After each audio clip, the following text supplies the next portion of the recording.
Hello दोस्तों, कैसे हैं आप सब। उम्मीद करता हूँ बहुत अच्छे से होंगे।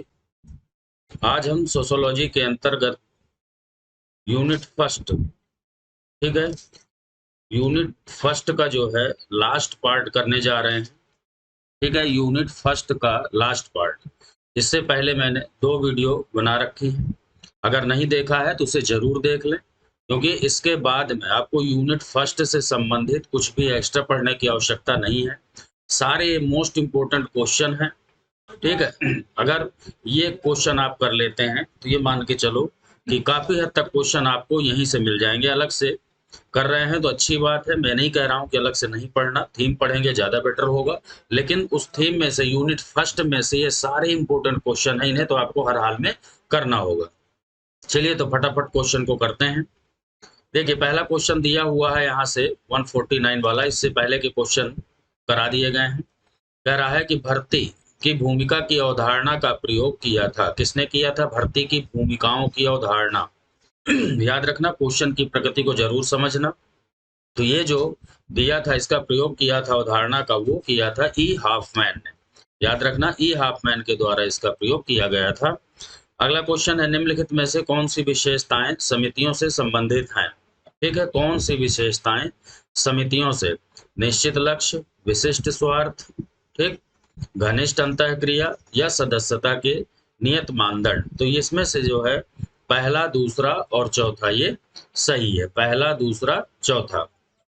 अगला क्वेश्चन है, मैलिनोवस्की के अनुसार प्रत्येक सांस्कृतिक मत प्रकारात्मक है। ये किसके लिए है? केवल व्यक्तियों के लिए। याद रखना, केवल व्यक्तियों के लिए जो है प्रकारात्मक है। नेक्स्ट क्वेश्चन है, निम्नलिखित में से मूल्यों की कौन सी विशेषताएं हैं? कह रहा है कि मूल्यों की कौन सी विशेषताएं हैं। पहला है, देखिए, सामान्यीकृत नियम। ठीक है, समूह के सदस्यों के लिए प्रबल प्रतिबद्धता, व्यवहार का निर्धारित परिसर और उद्देश्यों के निर्धारण के लिए मानक। तो इसका पहला, तीसरा और चौथा क्वेश्चन सही है। अगला क्वेश्चन है, एक प्रयोगात्मक समूह गतिशील स्थिति में, ठीक है, गतिशील स्थिति में नए सामाजिक मानक तब उत्पन्न होते हैं जब व्यक्ति संदिग्ध परिस्थितियों का सामना करते हैं। याद रखना, जब व्यक्ति संदिग्ध परिस्थितियों का सामना करते हैं तब क्या होता है? प्रयोगात्मक समूह गतिशील स्थिति में नए सामाजिक मानक उत्पन्न करते हैं। निम्नलिखित में से कौन सी बात विश्वास व्यवस्था से संबंधित नहीं है? कह रहा है, तो वो है सामाजिक संरचना। याद रखना, सामाजिक संरचना विश्वास व्यवस्था से संबंधित नहीं है। निम्नलिखित में से कौन सा समुदाय का उदाहरण नहीं है? वो है एक संप्रदाय। दोस्तों, आपको एक चीज बता दूं कि सोशियोलॉजी के अंतर्गत जो है लगभग लगभग काफी सिलेबस कंप्लीट कराया जा चुका है। बाकायदे टॉपिक वाइज जो है वीडियो अपलोड की गई हैं। अगर आपने नहीं देखा है तो उन्हें देख लेना, पूरी थीम क्लियर की गई है। अब जो है टेस्ट सीरीज टाइप ये करवा रहा हूँ, तो वो वीडियो अगर आपने नहीं देखा, बुक्स से संबंधित भी एक वीडियो मैंने अपलोड किया है कि कौन कौन सी आपको बुक्स लेनी होंगी, उनका अध्ययन करना होगा। तो अगर ये सब वीडियो नहीं देखे हैं तो प्ले लिस्ट में, डिस्क्रिप्शन बॉक्स में प्ले लिस्ट में जो है जा करके आप इसे देख सकते हैं। और चैनल को अभी तक सब्सक्राइब नहीं किया है तो सब्सक्राइब करके बेल आइकन को प्रेस कर लें, जिससे आने वाले सभी नोटिफिकेशन मिलते रहे। निम्नलिखित में से किस वर्गीकरण के साथ हर्बर्ट स्पेंसर का नाम जुड़ा है? तो वो है सैनिक समाज और औद्योगिक समाज जिसका संबंध है। ठीक है, सैनिक समाज, औद्योगिक समाज। नेक्स्ट है, एक व्यक्ति विशेष के लिए निम्नलिखित में से कौन सा एक संदर्भ समूह बन सकता है? कौन सा एक संदर्भ समूह बन सकता है, ये क्वेश्चन पूछा गया है। तो यहाँ देखिए, इसका आंसर है वह समूह जिसका व्यक्ति सदस्य है या नहीं है। ठीक है, ये सारे इंपॉर्टेंट क्वेश्चन है, हो सके तो आप इन्हें नोट कर लें, नोट करने से जो है ज्यादा बेटर होगा। नेक्स्ट क्वेश्चन देखिए, सूची से संबंधित सूचियों का मिलान करना है। एक तरफ दिया हुआ है, फर्स्ट सूची में दिया है कि प्राथमिक समूह, सांख्यिकीय समूह, संदर्भ समूह, अंतर समूह और बहिर्समूह, इनका मिलान करना है। तो पहले का देखिए, प्राथमिक समूह की जो अवधारणा दी है वो दी है पूले ने। याद रखना, पूले के द्वारा दी गई है। अगला है, सांख्यिकीय समूह की अवधारणा जो है वो दिया गया है बर्नस्टेड के द्वारा। संदर्भ समूह की जो अवधारणा है वो मर्टन की है। और अंतर समूह और बहिर्समूह की जो अवधारणा है वो समनर की है। यानी इसका हो जाएगा आपका आंसर 2 4 1 3। 2 4 1 3 देख लीजिए आप। निम्नलिखित में से कौन सा कथन सही है कह रहा है, कौन सा कथन सही है। प्राथमिक समूह के बारे में दिया हुआ है तो कह रहा है कौन सा सही है, तो प्राथमिक समूह गौड़ समूहों से निकल सकते हैं ऐसा कहा गया है, ये सही आंसर है। सांस्कृतिक मदों को दूसरी संस्कृतियों से स्वीकार करने की प्रक्रिया को क्या कहा जाता है। दूसरी संस्कृतियों से स्वीकार जब हम करते हैं सांस्कृतिक तत्वों को, मदों को, तो उसे क्या कहा जाता है। सीधी सी बात है, जब दूसरे से हम एक्सेप्ट करेंगे तो उसे कहा जाएगा पर संस्कृति ग्रहण। यानी पर का मतलब है दूसरे का, संस्कृति का मतलब कल्चर, और ग्रहण का मतलब एक्सेप्ट करना, हमने दूसरे से जो है एक्सेप्ट कर लिया। नेक्स्ट है, एक संस्कृति को अपने ही निबंधन के अंतर्गत समझना व विचार करना चाहिए, ना कि दूसरी संस्कृति के मूल्यों के संदर्भ में। इस नियम को क्या कहा जाता है, तो इसे जो है सांस्कृतिक सापेक्षवाद के नाम से जाना जाता है। अगला देखिए, कथन कारण से संबंधित क्वेश्चन है। कभी कभी लोग महंगी वस्तुएं इसलिए नहीं खरीदते कि वे गुणात्मक रूप से श्रेष्ठ हैं, वरन इसलिए कि वह अधिक मूल्य की है। ठीक है, तो ये देखिए सही है बिल्कुल। बहुत से लोग ऐसे होते हैं महंगी वस्तु नहीं खरीदते, ठीक है, क्योंकि कह रहा है कि वो गुणात्मक रूप से श्रेष्ठ है इसलिए नहीं, बल्कि वो इसलिए कि वो अधिक मूल्य की, ज्यादा महंगी है इसलिए नहीं खरीदते। अधिक मूल्य की वस्तुओं को खरीदना क्रेता के लिए प्रतीकात्मक रूप से उच्च सामाजिक परिस्थिति का सूचक है। सीधी सी बात है, जो अधिक मूल्य वाली वस्तुओं को खरीदता है उसका ये सूचक है कि वो अमीर आदमी है। यानी दोनों ही एक दूसरे की व्याख्या कर रहे हैं और दोनों सही है। इसका पहला वाला आंसर सही हो जाएगा। फिर कथन कारण वाला क्वेश्चन है, कह रहा है कि जनजातीय संस्कृति अपनी अस्मिता खो रही है। बिल्कुल सही बात है। जो भी जनजातियां हैं उनमें धीरे धीरे करके सुधार होता चला जा रहा है, उनमें बहुत सारी चीजें जो है नई नई कल्चर को एक्सेप्ट कर रहे हैं, आम आम जो है समाज के साथ, मुख्य धारा के साथ जुड़ते जा रहे हैं। तो जो उनकी अपनी परंपरा है, जो अस्मिता है, वो धीरे धीरे कम होती चली जा रही है। जनजातियों में आत्मसात्मीकरण के कारक संक्रियाशील रहते हैं। बिल्कुल सही बात है, यानी दोनों ये सही है और सही व्याख्या भी कर रहे हैं। समाज केवल व्यक्तियों का समूह नहीं बल्कि विभिन्न समूहों के व्यक्तियों के बीच के संबंधों की व्याख्या है। ऐसा किसका स्टेटमेंट है, और ये मोस्ट इंपोर्टेंट स्टेटमेंट है, इसे आप जरूर नोट कर ले, अच्छे से तैयार कर ले। ये राइट का स्टेटमेंट है। भोजन तथा संपत्ति के संबंध में मनुष्य की क्रियाएं आर्थिक संस्थाओं का निर्माण करती हैं। ऐसा किसका स्टेटमेंट है, किस समाजशास्त्री का ऐसा मानना है, कहना है कि भोजन तथा संपत्ति के संबंध में मनुष्य की क्रियाएं आर्थिक संस्थाओं का निर्माण करती हैं। ऐसा जो मानना है ऑकबर्न और निमकॉफ का। निरीक्षण, प्रयोग और वर्गीकरण की व्यवस्थित कार्य प्रणाली द्वारा न केवल प्राकृतिक घटनाओं का ही अध्ययन संभव है बल्कि समाज का भी, क्योंकि समाज भी प्रकृति का एक अंग है। समाज भी सॉरी प्रकृति का एक अंग है, ऐसा किसका मानना है, तो ये अगस्त काम्टे के द्वारा ऐसा स्टेटमेंट दिया गया है। प्रत्यक्षवाद के जन्मदाता स्वयं ही सबसे कम प्रत्यक्षवादी थे। ऐसा जो है किसका स्टेटमेंट है, ऐसा किसका जो है मानना है, किस थिंकर का, ये इंपॉर्टेंट स्टेटमेंट है। कह रहा है कि प्रत्यक्षवाद के जो जन्मदाता हैं वही मतलब खुद ही सबसे कम प्रत्यक्षवादी थे। तो ऐसा जो है अगस्त काम्टे के द्वारा कहा गया है। सामाजिक तथ्य व्यवहार का वह पक्ष है जिसका निरीक्षण, ठीक है, वैश्विक रूप से संभव है और जो कि एक विशेष ढंग से व्यवहार करने को बाध्य करता है। ऐसा किसका स्टेटमेंट है, ये किसने कहा है, तो ये इमाइल दुर्खीम का है। बहुत अच्छे से वीडियो को पॉज करके आप देखें और ठीक है, बहुत जल्द अगर आप कहेंगे, कमेंट करके बताएंगे मुझे कि लाइव क्लास ले लीजिए, तो मैं लाइव क्लास भी आपकी स्टार्ट कर सकता हूं टेस्ट के रूप में। लाइव टेस्ट जिसे मॉक टेस्ट, एमसीक्यू टाइप के मॉक टेस्ट आपको स्टार्ट कर सकता हूं। चलिए नेक्स्ट देखते हैं। समाज उन मानवीय संबंधों की पूर्ण जटिलता के रूप में परिभाषित किया जाता है जो क्रियाओं को करने से उत्पन्न हुए हैं और वे कार्य साधन व साध्यों के संबंधों के रूप में परिभाषित किए गए हों, चाहे वो यथार्थ हो या चित्रित हो। ये किसका ऐसा मानना है, तो ये जो स्टेटमेंट है वो है टालकट पार्सन्स का। याद रखना, पार्सन्स के द्वारा ऐसा कहा गया है। आगे देखिए, बहुत ही इंपॉर्टेंट पुस्तक है social thought from law to science. ये पुस्तक बहुत ही इंपॉर्टेंट है, कई बार पेपर में आ चुकी है पुस्तक, तो बहुत अच्छे से तैयार कर लें। बेकर की पुस्तक है। कहीं भी आपको एक तरीका बताऊं पढ़ने को, कहीं भी आपको अगर बुक्स मिलती हैं, जैसे यहाँ पे आपको ये बुक्स मिली, तो कहीं भी आपको किताबें मिलती हैं, फटाफट इन्हें जरूर अपने नोट्स में जो है नोट कर लिया करें। तरीका मैंने बताया है तैयारी का, किस तरीके से तैयारी करनी है। आपको 3 रजिस्टर लेने होंगे, ठीक है, जिसमें कि एक पहला वाला जो होगा बहुत पतला रजिस्टर होगा, जिसमें कि मुश्किल से 50 पेज होंगे, ठीक है, 50 पेज। उसमें क्या लिखना है आपको, उसमें बुक्स वगैरह लिखना है, एक तरफ बुक्स और दूसरे तरफ उसके लेखक यानी कि राइटर, ठीक है, ये लिखना है। दूसरी जो बुक होगी उसमें स्टेटमेंट कर लो, आप सारे स्टेटमेंट नोट कर लो। और जो तीसरी जो बुक होगी वो सबसे मोटी होगी। दूसरी वाली जो है ये स्टेटमेंट वाली, ये मीडियम साइज की होगी।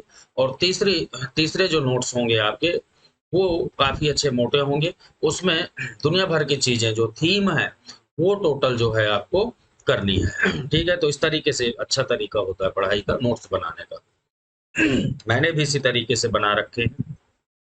नेक्स्ट देखिए, जब एक व्यक्ति जानबूझकर दूसरे समूह की सांस्कृतिक वृत्ति को प्रयोग करने में वर्जन करता है तो उस व्यवहार को क्या कहा जाता है? संदर्भ समूह व्यवहार। निम्नलिखित विशेषताओं में परिस्थिति एक रूपता की कौन सी आधारभूत विशेषता है? तो वो है व्यक्ति की परिस्थितियों के संबंध में सामाजिक सांस्कृतिक प्रत्याशाओं में जो है सादृश्यता। ये इसका सही आंसर है। नेक्स्ट है, निम्नलिखित प्रक्रियाओं में कौन सा एक प्रकार्य व्यक्ति की परिस्थिति के अनुरूप नहीं किया जा सकता? कौन सा ऐसा कार्य है जो व्यक्ति की परिस्थिति के अनुरूप नहीं किया जा सकता? तो धार्मिक प्रतिमान जो स्वीकार ही करने हैं, ऐसा संभव नहीं है। नोडल के अनुसार भूमिका संघर्ष विद्यमान होता है जब दो भूमिकाओं की भूमिका प्रत्याशाएं असंगत हों। एक सर्जन ऑपरेशन करते समय अपनी चिकित्सा टीम के सदस्यों के साथ मजाक करता है, उसका ये व्यवहार किस तरीके का उदाहरण है? ठीक है, एक जो ऑपरेशन करते समय डॉक्टर, ठीक है, जो उनके साथ वाले चिकित्सा टीम के जो अन्य सदस्य उनके साथ मजाक करता है यानी अपने ही ग्रुप में, तो उस व्यवहार को क्या कहा जाता है? उसे कहा जाता है भूमिका अनवधान, ठीक है। नेक्स्ट देखिए, सामाजिक परिस्थितियों का जाल है, ये कथन किसका है? ये मोस्ट इंपोर्टेंट है भाई। समाज जो है सामाजिक परिस्थितियों का जाल है, ऐसा जो है रॉबर्ट बिरस्टीड के द्वारा कहा गया है। समुदाय की पहचान यह है कि व्यक्ति अपना संपूर्ण जीवन पूर्ण रूप से उसी में व्यतीत करता है। ये किसका स्टेटमेंट है? यानी समुदाय के बारे में कहा है कि समुदाय में ही मानव अपना संपूर्ण जीवन व्यतीत करता है। तो ऐसा जो है सिर्फ मैकाइवर ही कह सकता है, और ये इंपॉर्टेंट स्टेटमेंट है, याद रखना। समाजशास्त्र एवं मानव शास्त्र जुड़वा बहन है। देखिए कितने अच्छे स्टेटमेंट है। ये सेकंड वाला जो रजिस्टर मैंने बताया मीडियम वाला, उसमें आपको नोट करना है ये समाज एवं मानव शास्त्र, ठीक है, यानी सोशोलॉजी, समाजशास्त्र और मानव शास्त्र, ये क्या है? जुड़वा बहने हैं। क्यों? समाज में समाज का अध्ययन होता है और मानव शास्त्र में भी मानव का अध्ययन होता है, समाज के अंतर्गत भी मानव ही होते हैं, इसलिए इन्हें दोनों को जुड़वा बहने, दोनों सब्जेक्ट को कहा गया है। और ऐसा जो कहा है वो एल क्रोबर के द्वारा कहा गया है। फिर से देखिए इंपोर्टेंट पुस्तक आ गई, modern sociological theory in introduction नामक किसकी पुस्तक है ये? तो ये है फ्रांसिस अब्राहिम की, इसे आप जरूर नोट कर लें, ये इंपॉर्टेंट है। Village community in the east and west, ये पुस्तक आगे देखिए, ये इंपॉर्टेंट है, किसकी है? तो एच.एस. मैन की है ये। समाज शास्त्र सामाजिक क्रियाओं का अध्ययन करता है, इस विज्ञान का उद्देश्य सामाजिक व्यवहारों को समझना और उनकी व्याख्या करना है। सामाजिक क्रियाओं का अध्ययन के द्वारा ही समाजशास्त्रीय नियमों को तार्किक और अनुभव सिद्ध बनाया जा सकता है। ऐसा स्टेटमेंट है ये मैक्स वेबर का। टाइम ज्यादा खराब ना हो, इस वजह से मैं पहले से ही निशान लगा के देता हूं, ताकि आप फटाफट जो इम्पोर्टेंट क्वेश्चन है इन्हें आप नोट कर लें, बहुत अच्छे से अपने नोट्स बना लें। एक सामान्य व्यक्ति अधिक प्रतिष्ठा अर्जित करने की कामना से अधिक प्रतिष्ठा की हानि से डरता है, ठीक है। सत्ता के बनाए रखने में वो ये तथ्य महत्वपूर्ण है, ऐसा किसका मानना है? तो ये है होमन्स और बर्नार्ड का स्टेटमेंट। नेक्स्ट है, काम्टे ने समाजशास्त्र को सोशियोलॉजी नाम देने से पूर्व किस नाम से पुकारा था, यानी सोशियोलॉजी से पहले किस नाम से पुकारा था, तो वो है सोशल फिजिक्स यानी सामाजिक भौतिकी। समाजशास्त्र का लक्ष्य जो है सामाजिक व्यवहारों की व्याख्या करना या समझना है। ठीक है, समाजशास्त्र के महत्व के विषय में किस समाजशास्त्री ने ऐसा स्टेटमेंट दिया है, तो ये स्टेटमेंट है मॉरिस गिन्सबर्ग या जिन्सबर्ग के नाम से भी ये आता है, दोनों सेम है, जिन्सबर्ग या जिन्सबर्ग। ठीक है, चलिए अगला क्वेश्चन है समाज रीतियों, कार्यविधियों, अधिकारों और पारस्परिक सहायता अनेक समूहों तथा उनके विभाजनों, मानव व्यवहार के नियंत्रण, स्वतंत्रताओं की व्याख्या है, ऐसा किसने कहा है, तो ये मैकाइवर एवं पेज ने कहा है, और ये मोस्ट इंपोर्टेंट स्टेटमेंट है, याद रखना। नेक्स्ट क्वेश्चन है निम्नलिखित में से तथ्य तथा मूल्य के बीच सॉरी तथ्य तथा मूल्य के बीच संबंध के बारे में कौन सा सत्य है, कौन सा सत्य है, तो देखिए इसमें पहला वाला, व्यक्ति अपने मूल्यों के समर्थनकारी तथ्यों के प्रति अधिक जागरूकता दर्शाते हैं। दूसरा है कि व्यक्ति तथ्यों के प्रति अंधे हो जाते हैं और वे उनसे मूल्यों का समर्थन नहीं करते। ये दोनों सही है, यानी पहले और दूसरा वाला ये सही है। अगले क्वेश्चन की तरफ बढ़ते हैं। विचलन के संबंध में वैयक्तिक अनुकूलता के निम्नलिखित कुछ प्रकार हैं। ठीक है, वैयक्तिक अनुकूलता के प्रकार हैं, किससे संबंध में, विचलन के संबंध में, उन्हें ढूंढना है, यानी कौन से सही है ये बताना है क्रमशः। ठीक है, तो यहाँ पे देखिए सबसे पहले जो है अनुरूपता। ठीक, ये देखिए पहला वाला, फिर पांचवा अनुरूपता, फिर नव प्रवर्तन, कर्मकांडवाद, इसके बाद जो है विवर्तनवाद, और लास्ट में है विप्लव। ठीक है, ये आपको इस तरीके से क्रम मिलाना है, 1 5 4 2 3। एक समूह अपनी एकता के लिए तब सर्वाधिक जागरूक हो जाता है, तब सर्वाधिक जागरूक हो जाता है, कह रहा है, जब वह दूसरे द्वारा डराया या धमकाया जाता है, तब वो जागरूक हो जाता है। किसके लिए, एकता के लिए। सीधी सी बात, हम कोई अकेला व्यक्ति है उसे हम डरा रहे हैं, धमका रहे हैं, तो क्या करेगा, वो दूसरों का सपोर्ट लेगा और सोचेगा कि अगर हम भी एक होते, एकता में होते, 10-50 लोग हमारे साथ भी होते, तो इस तरीके से ये व्यक्ति धमका के नहीं जाता, तो तभी उसे एकता की पहचान होती है और महसूस होता है।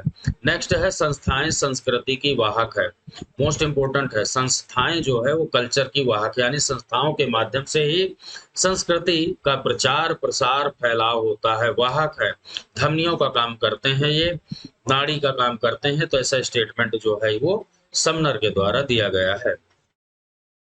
अगला क्वेश्चन है निम्नलिखित विशेषताओं में परिस्थिति एकरूपता की कौन सी एक आधारभूत विशेषता है। ठीक है, कौन सी एक आधारभूत विशेषता है, तो वो है समूह के सदस्यों की परिस्थिति में सादृश्य। दोस्तों आपको एक चीज बता दूं, ये जितने भी मैं टॉपिक करा रहा हूं सारे के सारे, इन सब के नोट्स आपको अगर आपको चाहिए तो मेरे टेलीग्राम ग्रुप से आप जुड़ जाएं। ठीक है, वहां पर जो भी वीडियो में बनाता हूं उसका जो है PDF मैं टेलीग्राम ग्रुप में डाल देता हूं। इसका लिंक जो है टेलीग्राम का आपको यहाँ पर मिल जाएगा, यानी डिस्क्रिप्शन बॉक्स में मिल जाएगा, तो आप यहाँ से डाउनलोड करके और आप जुड़ सकते हैं। और वीडियो को लाइक जरूर कर दिया करें, कम से कम एक लाइक तो बनता है मेरे दोस्तों, एक लाइक कर दिया करें। चलिए नेक्स्ट क्वेश्चन है भूमिका वह कार्य है जिससे व्यक्ति अपनी स्थिति संबंधी आवश्यकताओं की पूर्ति करता है। भूमिका के कार्य के बारे में बताया है, तो ये किसका स्टेटमेंट है, ये है एलियट और मैरिल का। अगले क्वेश्चन की तरफ बढ़ते हैं। एक व्यक्ति की कई परिस्थितियां होती हैं और प्रत्येक परिस्थिति के साथ एक भूमिका होती है, ये इंपॉर्टेंट है। ये जो है रॉल्फ लिंटन के द्वारा ऐसा स्टेटमेंट दिया गया है। ये संसार एक प्रक्रिया है जिसमें प्रत्येक खिलाड़ी की अपनी अपनी क्या होती है, भूमिका। यहाँ गैप दिया हुआ है, रिक्त स्थान दिया हुआ है, उसकी पूर्ति करनी है, कौन सा शब्द आएगा, तो भूमिका। ठीक है, नेक्स्ट है स्टडी इन एथनोमेथोडोलॉजी नामक पुस्तक की रचना किसने की है, ये इंपॉर्टेंट है, तो गारफिंकल के द्वारा ये पुस्तक लिखी गई है।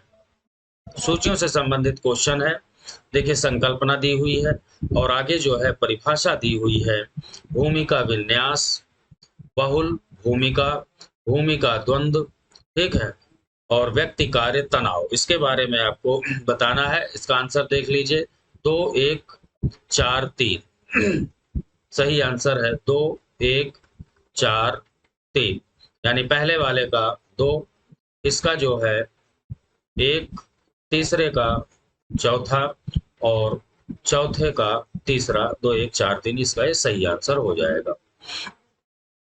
नेक्स्ट है, देखिए फिर से सूची से संबंधित क्वेश्चन है और दिया है यहाँ संकल्पना में दिया हुआ है अगम्य गमन, निषेध, विचारधारा, नवप्रवर्तन, और इसकी जो है परिभाषा दी गई है कि विचारधारा की परिभाषा क्या है, निषेध की क्या है, नवप्रवर्तन अगम्य गमन।